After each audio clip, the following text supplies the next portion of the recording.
দেখেন এইটা প্রতিপক্ষের প্রপাগান্ডা এবং এটা সারা বিশ্বব্যাপী দেখেছেন। আপনি এই ধরনের এক্সেল হ্যান্ডেল করেছে, বাইডেনের বেলা হয়েছে, ওবামার বেলা হয়েছে।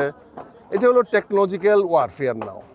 এখন মানুষের প্রপাগান্ডা করার জন্য যে যাকে ঘায়েল করতে পারে, এটা একটি অপশক্তি। আপনি জানেন যে আজকে ডিজিটাল বাংলাদেশে প্রচুর মিসইউজ হচ্ছে।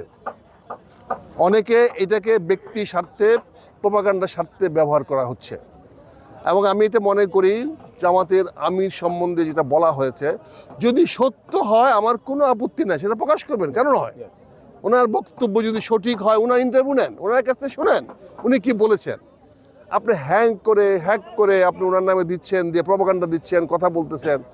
এখানে তো উনি আল জাজিরার সামনে স্পষ্ট বলে দিয়েছে যে ইসলামিক আইনে বিধান নাই নারীর নেতৃত্ব প্রতিষ্ঠা করার, এবং সারা বিশ্বব্যাপী অনেক দেশে আছে যেখানে এখনও নারীরা রাষ্ট্রপতি বা প্রধানমন্ত্রী বা পার্টির চিফ হন নাই।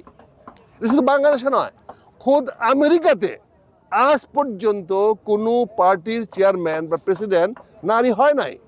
আজ পর্যন্ত কোনো নারী কোনো আমেরিকান রাজনৈতিক দলের সভাপতি প্রধান হন নাই। আমাদের সৌদি আরব দেখেন, আমাদের তুরস্ক দেখেন, আমাদের ইসলামিক মোগল সাম্রাজ্য দেখেন, সেখানেও আমরা দেখি না। কাজে এখানে উনি সত্য কথাটা বলেছেন, বাস্তবতার কথা বলেছেন। উনি তো বলেন না যে নারীরা দলে আসতে পারবে না, রাজনৈতিক কাজ করতে পারবে না।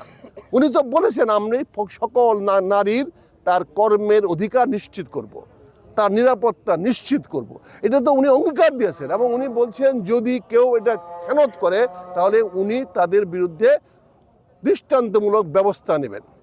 কিন্তু তারপরেও একটি বৃহৎ রাজনৈতিক দলের কিছু অপরিপক্ক ছেলেরা এবং মেয়েরা এইটা ইউটিউবের সুযোগ নিয়ে, এই এক্সহ্যান্ডেলের সুযোগ নিয়ে, এই বিভিন্ন মিডিয়ার সুযোগ নিয়ে অপব্যবহার করার চেষ্টা করছে।